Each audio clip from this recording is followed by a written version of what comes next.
You're the one who brushes your teeth. You're the one who feeds yourself. Why wouldn't you be the one to also know how to pleasure yourself the best? So I think just establishing or reestablishing that relationship with yourself is like really good, really nice, and really important.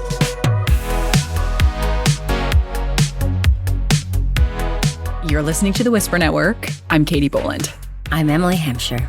On this show, we speak out loud about all the things we usually feel like we need to whisper about, like our bodies and our sex lives. And today we are talking about something so mysterious, so elusive, so misunderstood: the female orgasm.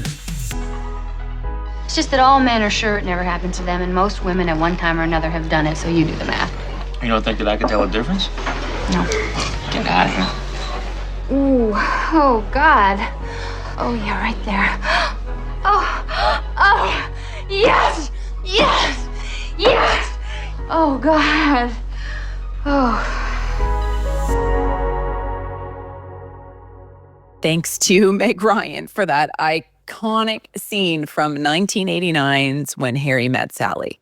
We put out a call asking for what you think the biggest misconception about female orgasms is. And even though I got a ton of DMs from people saying how much you wanted to hear about this topic, we only got one voice note. But fortunately, it was from TikTok legend and friend of the show, Sam Dahl. The weirdest misconception I've heard about orgasms from a movie or TV is that they're really loud. I don't know. Am I not having good enough orgasms? Like, they can be loud if you act it up, but I don't know if I've ever had an orgasm that has forced me to scream in such a way that isn't performance. So I don't know. Am I having bad orgasms? I don't think so. I seem to enjoy them, but there's not uncontrollable audible sounds coming out of my mouth.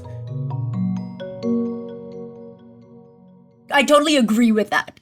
Because when I think about it, when I'm like masturbating and I have like the greatest orgasm of all time, I'm not like screaming. No, that would be weird. And also, it's like you would scare people. Yeah. I really love that she said that because I didn't think of that. But the minute she said it, I was like, yes, that's it. Yes, and sometimes it's like fun for them to be loud, and when you're with a partner, it can be loud. But the fact that in film and TV, it is always loud, I think that's not reflective of reality. Yeah. Okay. I got one DM, just one singular DM that said, what I hate about how orgasms are portrayed in popular entertainment is the time. It's like it starts and then boom, everyone's coming in 5 minutes flat. That's another one I totally agree with. Yeah. I do feel like the way orgasms are portrayed in the media, on film and TV, it's like something that happens every time and something that's so easy. So that's certainly a large misconception. Because Emily, have you heard of the orgasm gap? There's this American study from a few years ago. Yes. No, this study. Listen. Okay, wait, no, actually, to be fair, every time I've not wanted you to do a study and then you explain it to me, it's always kind of fascinating and go forth. Yeah, this one's cool. Okay, researchers found that 95% of heterosexual men reported that they achieved orgasm during intercourse every time or almost every time. That is not surprising to me. Yeah, not Well, surprising. only 65% of heterosexual women reported that they usually or always orgasm during intercourse. That feels high to me. that actually feels, that's what I was thinking. That feels very high. Yeah. But what about lesbians? Well, apparently for gay women, the number is significantly higher. 86% of lesbian women report that they usually or always achieve orgasms. Yeah, that makes sense to me. But what I liked about this study is that the researchers also included details about the habits of women who orgasmed more frequently. So generally, they are in happier relationships, and they also receive more oral sex, which is great for them. I don't know why everybody makes such a thing about oral sex. For me, like, it's very rare that it's like the best thing, but I agree. Right? It's always like hyped up to be, and honestly,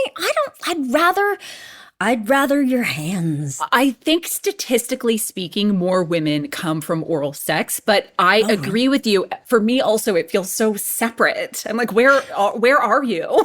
Yeah. And I also, if there's any time I'm going to be uncomfortable, it's extremely. Yeah, because also, I think I just am worried about like how much work that is.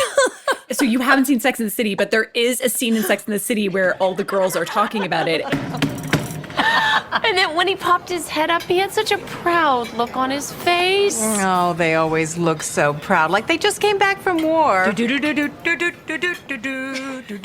is exactly how I feel, where I'm just like, Jesus, like. No, well, see, now thinking of since I've been with women, you can realize like it is enjoyable for the person doing it, except, and this is with guys too, except when it is a lot of work. Like sometimes it isn't. Like your jaw gets like things get tired. You're not a vibrator. But okay, this study though, what about single people? So, okay, for single straight women, the numbers are actually very bleak. According to a different study of college students, only 10% of straight women said that they orgasm during first-time hookups. Also seems quite high to me. But the bleakest of all is that estimated around 10 to 15% of women have never even had an orgasm. Wow. And our guest today, Remy Kassimir, used to be one of them.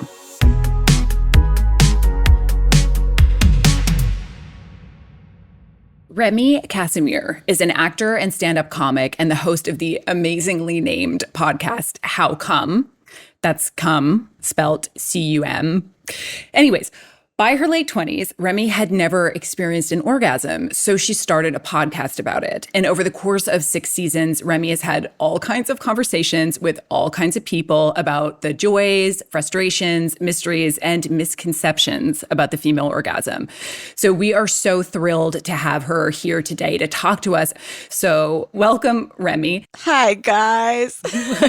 We are such fans of your podcast. I have now listened to almost every episode. And also, I'm just going to start this off by saying that I am extremely, extremely nervous to record this episode. We just found out about this because right before when we were setting up, Katie was like, I'm nervous about this. I'm like, thank God you said that because I am too. And I don't know why. Because the whole thing is the Whisper Network that we don't talk about, but I would talk to Katie about. But for some reason, this topic is, how did you do it? No, I'm so happy you said that because it's so interesting. The second I started talking about it, a lot of friends of mine and family members came out of the woodwork and were like, oh, I haven't had an orgasm either. And I was like, this is crazy that none of us have had this conversation before. And it's like such a hush-hush thing. And like, yes, we are on the Whisper Network, but we're going to speak pretty loud about it today. But don't be nervous. I'll walk you through it. If it's your first time, I'll be gentle.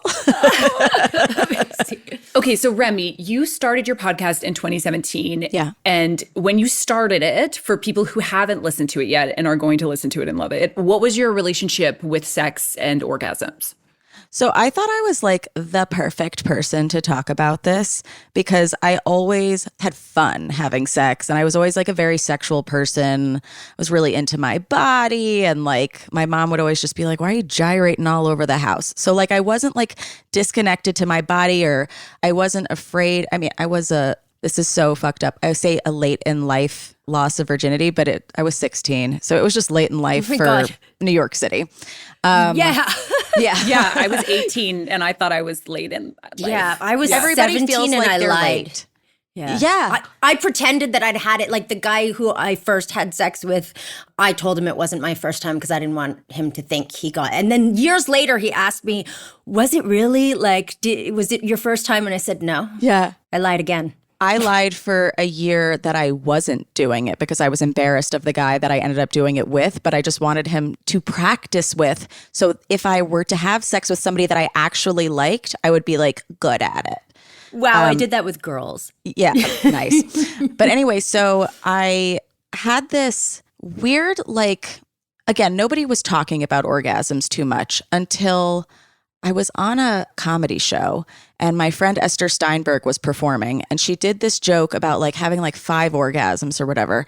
And I went up to her after her set and I was like, oh my God, that was so good. That joke about the 5 orgasms is so funny. And she was like, that's not the joke part of the joke. And I was like, wait, what? Like you're actually like having orgasms? Like you're coming that much? And she was like, are you not? And I was like, no. And she was so funny. She was like, we have to make this happen. And she was like, basically like, this is your assignment. And I was so nervous to What was the do assignment? it. It was just like masturbate for like 30 minutes by yourself, basically. Like just like get accustomed to like allowing yourself that time. But since I was like 28 at this point and I'd had a very long-term boyfriend, I'd had a good amount of sex, I was like, this must just not be for me. Like I might be broken in a certain way. And so I really didn't even want to do that experiment because what if my body just doesn't function this way? That would make me feel really bad. So I didn't do it until I realized this might be a good concept for a podcast. But you were saying you had like a lot of sex before, but were you faking it with like faking an orgasm with your, oh, so you just, that's impressive. Well, I'm like a very honest person and also low-key a bitch. So if I'm not having a blast, I'm not going to tell you I'm having a blast. But I was in a lot of other ways. Like I love skin on skin. I love kissing. Like I love the act of intimacy. So obviously like there would still be moaning and stuff, but like I didn't even know what an orgasm or what my orgasm would sound like, let alone how to fake that. So, spoiler alert, you have now had an orgasm and you actually had your first orgasm pretty early in the first season by episode 6. Blew my load. I ruined it. That's amazing. And I'm so happy for you. How did you have your first orgasm? Okay. So I told you guys I was doing assignments from the podcast, but then a bunch of other comics were having me on their podcasts because they were like, Remy's not coming. This is crazy. We need to talk about it.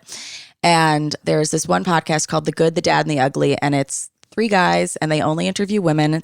And I was talking to them, and they were like, well, you know Rachel Sennett?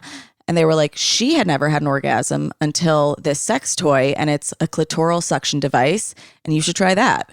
And so these men gave me this tip. And I bought it and it worked so well that I was like coming out like immediately and then crying because I was like, oh my God, I have to end this podcast. So when you say it was like a vulnerable and tough spot, can you just speak more to that? Why did you feel vulnerable and I guess bad that you had not had an orgasm? So a few things. One, just hearing from Esther that she was doing it, it like opened up this whole world to me that I started asking a bunch of other people. I was like, have you done this? And they were like, yes. And I was just like, oh, now I kind of feel like the odd man out. Like, even though nobody's really talked about this, I'm like, is there something like wrong with me? And one of the funny things about the pod is that I started it when I was living with my late grandmother. And so I love that so much. I love it. Yeah. So she was one of the people that I asked too, because I was just asking everybody, like, am I the only one that isn't doing this? And this was very old fashioned of her to say, and I'm not trying to desecrate her memory because she's literally a perfect person. But she said, well, Papa was a very giving lover. So that's how she achieved it. And she said, maybe no one has ever loved you enough.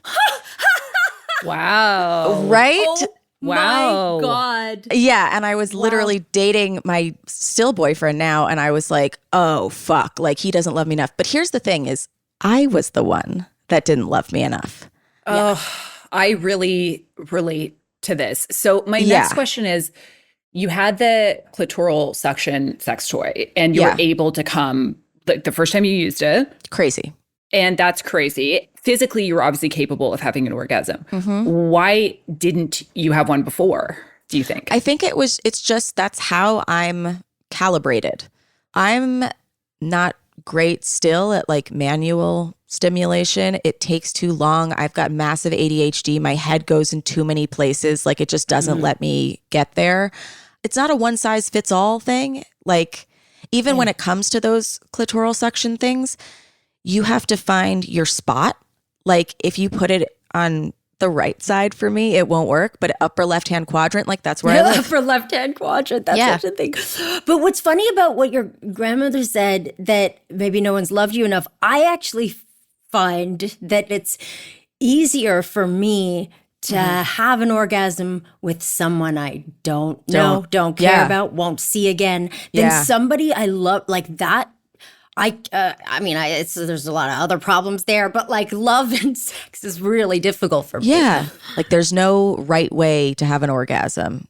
I guess the conclusion that dawned on you, that it wasn't that no one had loved you enough, it was that you didn't love yourself enough. That really resonates with me because I can't unless I give myself the space to, and I'm not in my head like, this is taking too long, or like, what do I look like? Totally. So often it can feel like a performance versus an actual experience you're having with someone. And I think for me too, it comes down to like, I just don't really like myself enough to make it happen sometimes. And it's also like, I think we have to give ourselves a little bit of a pass too. It's not that it's just, oh, I don't like myself. It's like women haven't been put at the forefront of the sexual like gaze, or rather they are the gaze.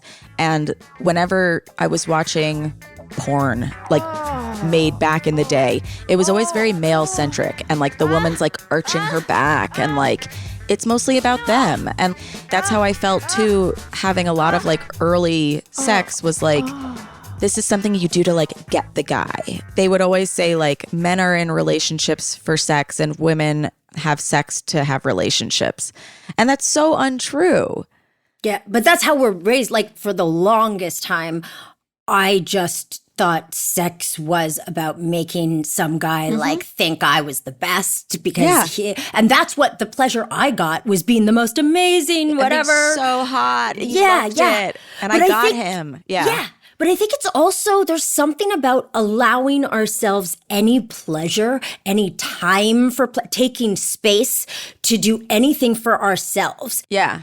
But that's why it feels so weird to masturbate alone sometimes, because you're like, where is he? Where's the guy that's getting the enjoyment out of this? It's like, no, you're the guy. Oh, yeah. Yeah. That's interesting. You're listening to the Whisper Network. We'll be back after the break.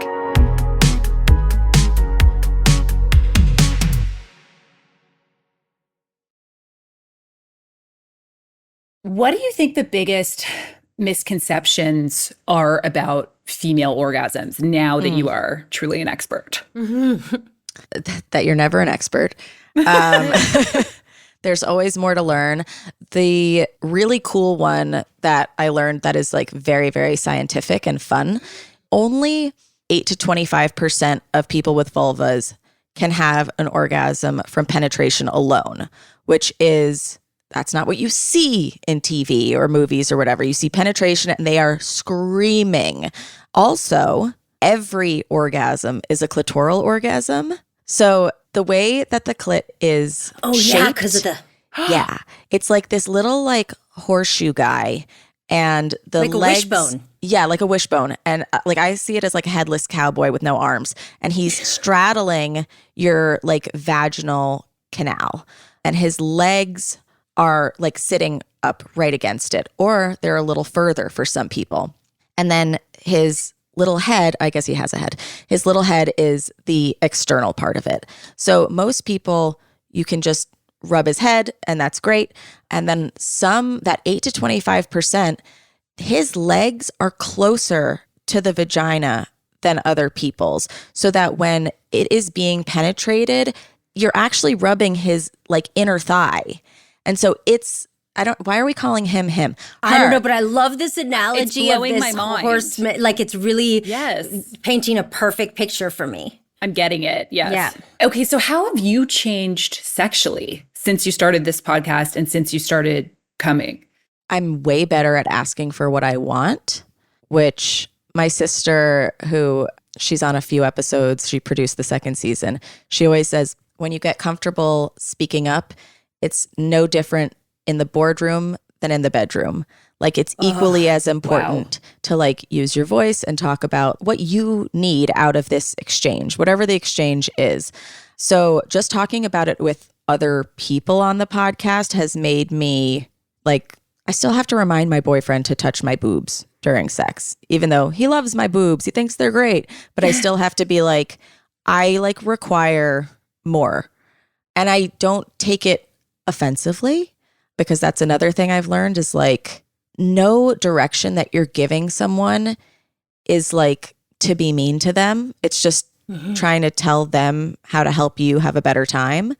He's given me many, many instructions. I've never been like, oh, he thinks I'm terrible. It's just like he's reminding me. Everybody's body is so different. It doesn't mean you're bad at sex. It means you just have to learn this person a little bit better. The most enlightening thing for me sexually was the first time I had sex with a woman, and she was like, brought out all the things, told me what she needed. It was just so, watching somebody know what they want and be able to say it. And it was all just for us to have fun, which is, it was never before. And not because of any guy I was with, it was because of me being like, this is what I'm supposed to do. And me and Katie are very A-type in a way, and I just wanted to be not only supposed to do, but I need to be the best. Same. And I need to like overachieve. That's why I practiced for a year to be good for my debut. I love that. What was the most surprising conversation that you have had in the 6 years? Like, what blew your mind the most?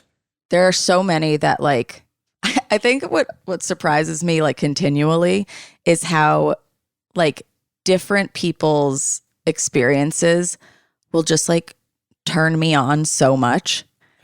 And for that reason, I feel like a little uncomfortable sometimes when I'm like recording with people. Like even Emily, like you're talking about that experience. I'm like, that sounds like hot as fuck. But it's so strange or it's not even strange. It's enlightening because no one's whispering. No one's putting on sex voice. These are very frank conversations that are just like friends talking. And I would never get turned on like in a normal conversation with friends talking. But like, I guess people really pull out the big guns.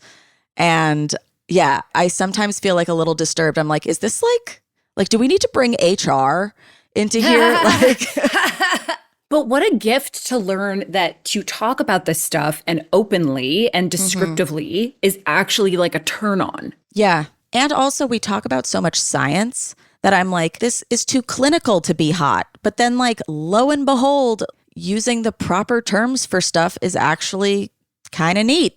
Yeah, I find it kind of, I always have found, like you talked about sexting a bit on your show, and that kind of talk and story, like it's so much in my head. I'm still bad at sexting, by the way. I have like massive sexting writer's block, but yeah, go on. See, I find it easier because there's a distance between Emily, me.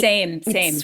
Yeah, really? Distimacy, my word again that I want to get in the dictionary. I'm very good at being like distimacy. Being super intimate when there's a distance between me and the person. When I'm close in love, and it's really uncomfortable for me.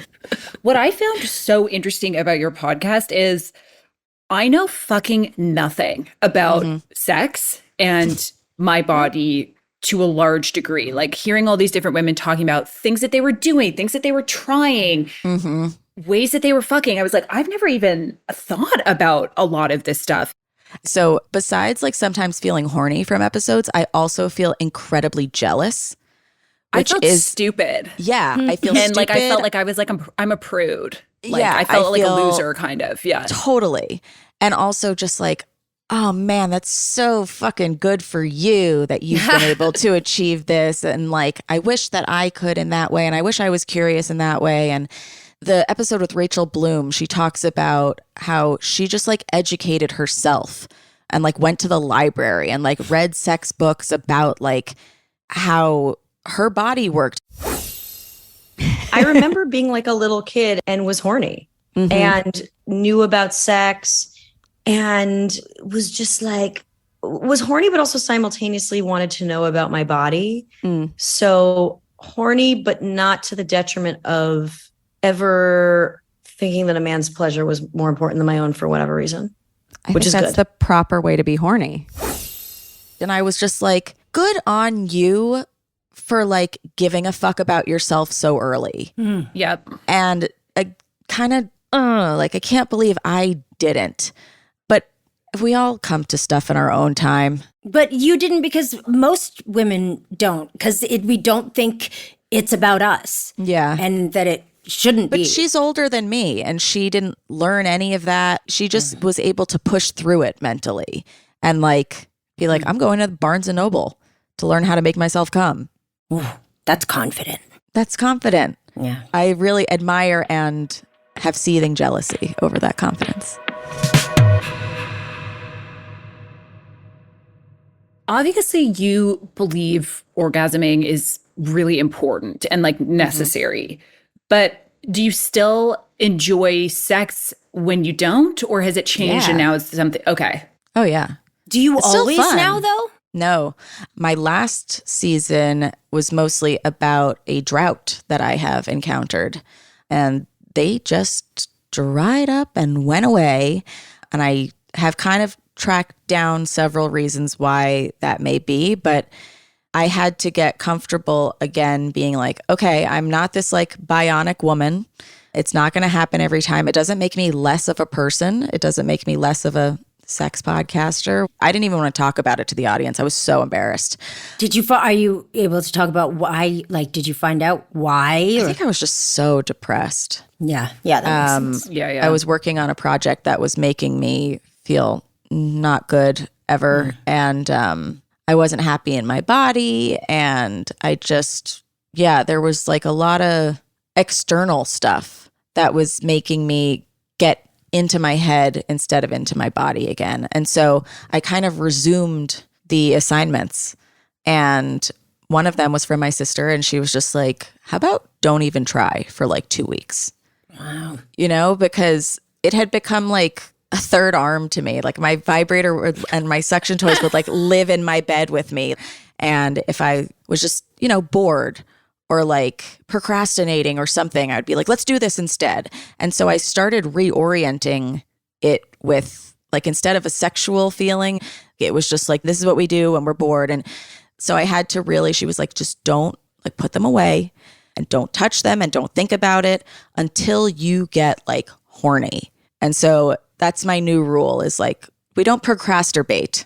Oh my God, that is amazing because the times when I procrastinate the most is reading a bad script or reading, even it could be a good script if it's just like I'm 10 pages in and I'm like, oh, now would be a good time. Like anything I'm doing like that. But that is such good advice though. Yeah. Wait, I wanted to talk to you about this because I had an audition I had to do the other day that required an orgasm. And, choices, right? Yeah. Do we do one where that is the stereotypical When Harry Met Sally orgasm? Or do you do one that is more realistic that's like, I'm going inside my body and my face is really ugly and like I'm kind of just like, ugh, like have you ever had to do that? And like, how do you go about it?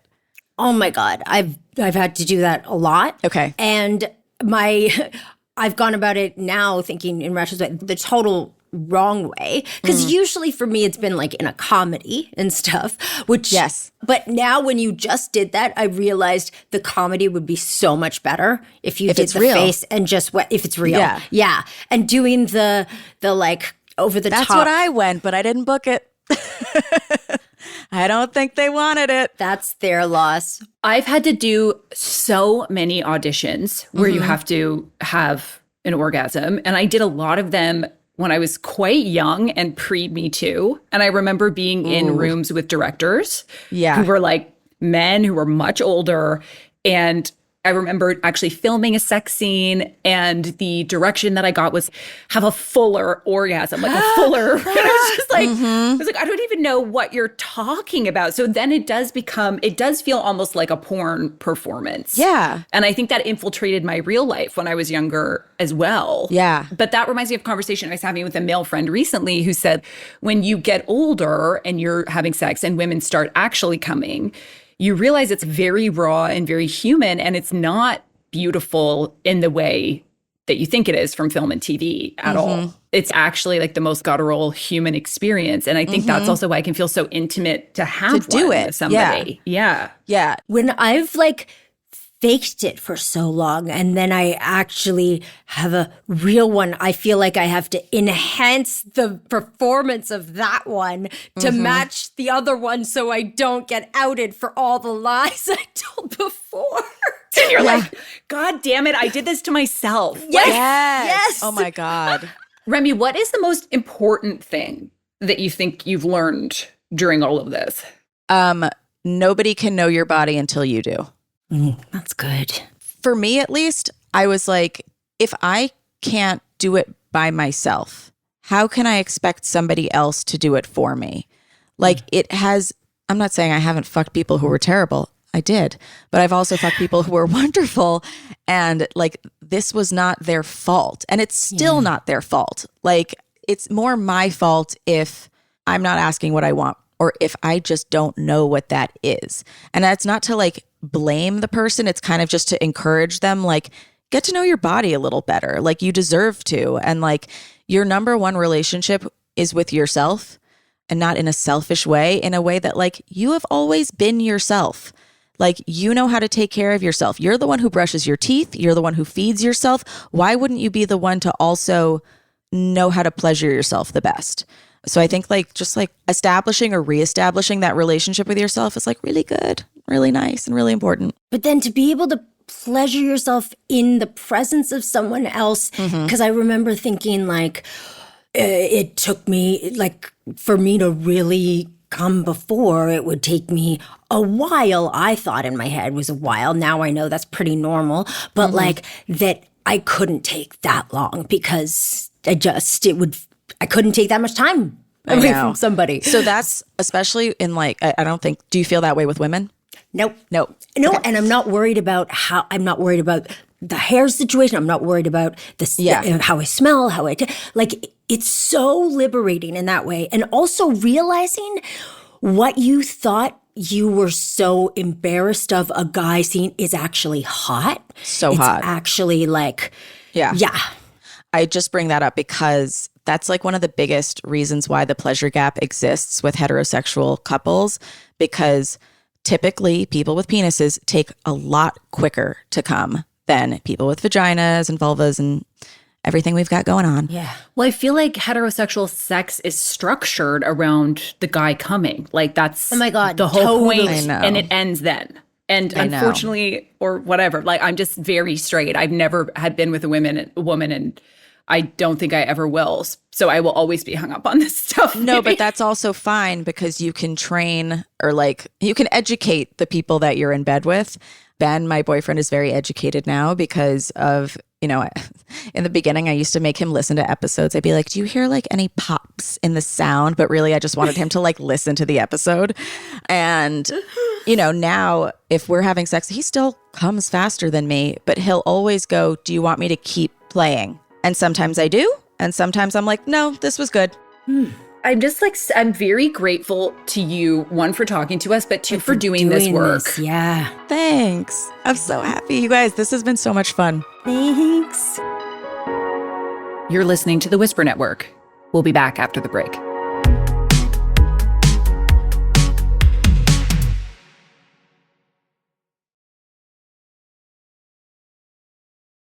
I just want to say this to be clear to any of my ex-boyfriends that are listening. Like I wasn't, as I've gotten older, I'm not faking it. But when I was younger, I was faking it all the time. Yeah. But also, if you're my ex-boyfriend, fuck you. Who cares? But still, except some of you are nice. But yes, I felt so like, it's the same issue. Why am I thinking about men? Yeah. But it's all the lies you've told that are the lies that are haunting me. But I was just... Again, I'm so happy we talked to her, though, because what a tool her podcast is for women. Mm-hmm. And just to talk about it was something that made us realize that, oh, we don't talk about this.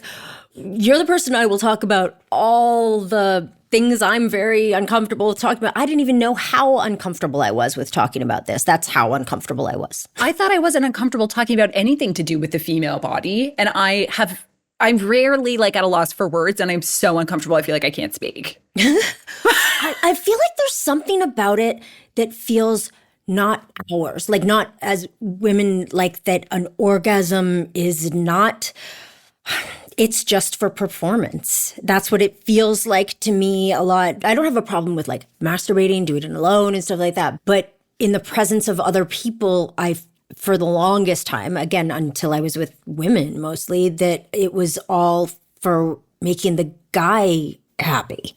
Yeah, well, I think when I look back, so much of what sex was about for me was not about my physical experience or having an orgasm, but it was a way to feel close to who I was with, or it was a way to prove that the person did like me. And the opposite was true for me, that if, like, when I was in a long relationship and if, like, there wasn't sex, I would take that as a big rejection. Yeah, I think any even like micro change sexually that I experienced in a relationship with one of my partners, I took it extremely personally. And I thought it was like my fault, and they didn't think I was hot not anymore. Hot enough. Yeah. And that's your only value anyways. Because yes. And looking at myself, like, I don't feel particularly sexual at all lately. And I don't think it has anything to do with men. It has to do with me. Like, it's like just what's going on with me. Like, I'm depressed, or I'm just like completely out of my body or something. I never have really watched porn. I'm not interested in that. Like, it just feels, which is odd, because like to want to do that is you're feeling alive, you know? Well, I don't know, because I've definitely gone from, I thought I was a sex addict, to like the amount I would watch porn, actively go after sex, like sex addict without actually having sex with a ton of people, but like just always thinking about it, and it was everything. And then there was this switch, and I was no longer like chasing this thing or into it. And I was like, what is wrong with me? In on the one hand, I was like, oh my God, I have so much of my day left. Like, I have so much more time, and how exhausting it used to be to get ready for all the sex and get all the like shaving and all the everything. And then it's an ordeal. My therapist said something that is just so true that I'm probably going to want to cut out of this show. But it was that before, my libido was attached to being loved or whatever. And that was like, if I could get somebody who didn't even like me that much or whatever, if I could get that person to be obsessed with me, like sexually, then I got them and I felt good about myself. But suddenly, when I was not sexual anymore, it was at a time when I felt really confident and like I didn't need anybody else's approval. And I suddenly didn't need that to validate me anymore as something. I'm so interested, Emily, if you feel comfortable talking about this, how sex changed when you started having sex with people that had the same body as you. Oh, like women. Night and day. Okay, please tell me about that, because it's not an experience I will ever have. The first time I had sex with a woman, I remember going over to her condo, and like, she had a drawer of dicks of like all kinds of everything. And she's like, you can have any dick you want. It was like I went over to my friend's house to play and I didn't feel any pressure. The only thing I did feel was suddenly, like, usually I'm more in the driver's seat. And like, she was definitely teaching me. But ever since then, and with any other woman, it's night and day, because you take away everything you've been taught about what you're supposed to do. Because there's no roadmap for, like, we have learned all our lives from porn, from movies, what you're supposed to do for a guy. Like how you're supposed to do a blowjob, how you're supposed to sound and look. But with a woman, that was never trained for us. So you do what feels good. And you also realize, to me, it was always about finally looking at someone else through my own eyes and not the male gaze of what I think a guy is attracted to or what I think. And I was like, oh, it's so hot to see a real body like this, because I would never want anyone to see like cellulite or anything. And you realize that real rawness to me is very hot. I think it's about being with somebody who is not afraid to tell you what they want or what they like. And to me, that kind of modeling that behavior in front of me was so just important. And I think that, yeah, even just us talking about this is going to change my sex life. Mm-hmm. Even though I feel like still, there's also something to, I don't want anyone to think I'm a slut. even though for me, I really only want to fuck people I'm in love with. But why am I even giving that qualifier? Like, I don't think other people are sluts. I don't even think that that should be like a thought paradigm that we have. But I'm so terrified for someone to listen to this and to think that I'm slutty or that I'm slut or I'm a whore or who am I to, you know? And the other weird thing, Em, and I wanted to check with you, I'm not nervous at all to do sex scenes. I'm like, who cares?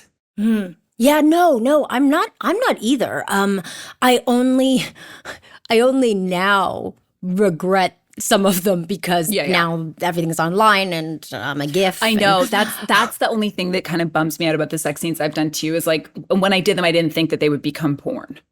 Well, yeah, because they were in the context of the movie, right? Yeah. And you assume someone's going to watch the movie and it's about, I was very clear about not doing sex scenes that I was just gratuitous or but when you take that out of the context of the movie and you're now like just a GIF, that's embarrassing.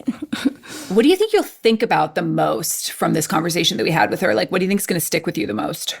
That thing about I didn't love myself enough. Oh, I know. Right? Yeah. Because there's something that keeps connecting for me with everyone we talk about that is this idea of not giving ourselves permission to have anything for ourselves. That there's something about giving ourselves anything is innately, we don't deserve it.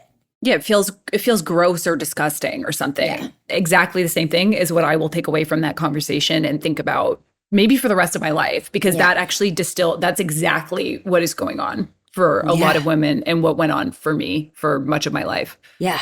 But wow, like I really liked her. Me too. Yeah, she's so cool. She was great. And like, I want to be her. I also want to get that suction thing. I was curious about that too, but I was also heartened hearing about her relationship. I was like, that's the goal, I think. Yeah.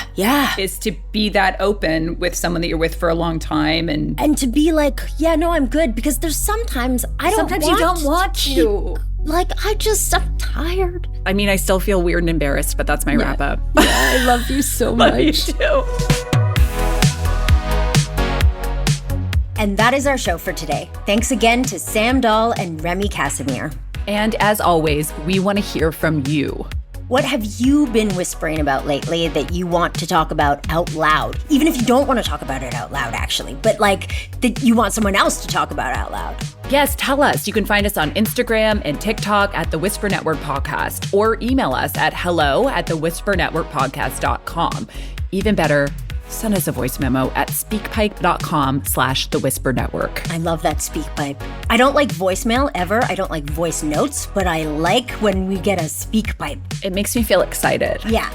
I'm Emily Hampshire. And I'm Katie Boland. See you next time. See you next time. The Whisper Network is produced by Antica Productions. Our senior producer is Allison Broverman. Samantha McLean is our development producer, Laura Reguer is our executive producer, and Sydney Fior is our production manager. This episode was sound designed by Philip Wilson, with theme music by Michael Boland. This podcast is hosted on Acast.